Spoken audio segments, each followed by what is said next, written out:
At another comedian who has beef with Katt Williams. Katt was on Club Shay Shay spilling the tea on everyone in the industry, and Chris wasn't safe from him either. Yep, Katt spilled some major tea about him, and apparently Chris is furious. Now he's finally speaking on this alleged feud. Was he really hurt by Katt's words? The Chris Tucker that we got now is Epstein Island Chris Tucker, not Smokey.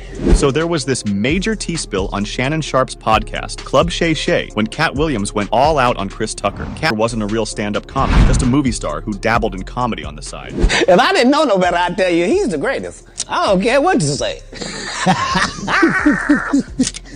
To be confident and not delusional is a real skill. Ouch. And he didn't stop there. Katt also accused Tucker of swiping jokes from comedy legends like Eddie Murphy and Martin Lawrence. Now, Chris Tucker, the Rush Hour legend, yeah, he's not just raking in dough, he's swimming in it. We're talking like $50 million just from those epic movies alone. And when you factor in inflation, that's more like $165 mil. But then, out of nowhere, he vanishes from the scene, leaving us all scratching our heads. Rumor has it he was in on all the Hollywood secrets, but then dipped out, leaving us wondering what happened. Chris always had a knack for keeping the school days were lit. He was crowned the king of comedy, hosting talent shows and cracking jokes left and right. At just 19, he heads to LA, ready to make it big. And guess what? He lands a sweet gig on Def Comedy Jam, where he wins over the crowd in a heartbeat. And then there's Friday, his breakout role. Director F. Gary Gray sees something special in Chris, even though his audition was just okay. Gray knew this dude's improv skills were fire and trusted him to bring Smokey to life like nobody else could. And he was right. As Smokey, he's got us all rolling with laughter, showing off a whole new side to his talent. But 1997 was the year that turned Chris Tucker's world upside down. First off, we got The Fifth Element and Money Talks. And just when you thought he couldn't top that, bam, he nails it in Quentin Tarantino's Jackie Brown, holding his own with the big-name actors. By then, Tucker was the talk of town, rubbing shoulders with A-listers like Jamie Foxx. Speaking of Foxx, he once spilled the tea about how Tucker's sudden rise made him feel some type of way. During a candid chat on The Late Show with Stephen Colbert, Foxx admitted he felt a bit shook when Tucker stole the spotlight. I opened the door.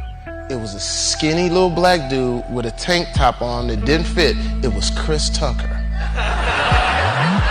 And when I say he was murdering men, and it shook me, and I knew that I wasn't funny like that no more. But behind the scenes, Tucker was feeling trapped. In Hollywood, success often means getting typecast, stuck in the same old roles, and Chris wanted more than just the same old stick. So he started turning down big bucks for roles that didn't vibe with his vision. Real tea. Hollywood wasn't seeing past his skin color. They kept offering him these stereotypical roles, pigeonholing him into these loud, over-the-top characters. Instead of chasing fame and fortune, he wanted something more meaningful. In an interview, Tucker spilled the beans about why he dipped from Hollywood. You know, it ain't just about me being the biggest comic or actor in the world. It's about, you know, becoming somebody to give to the world, you know, inspire in some kind of way, hopefully.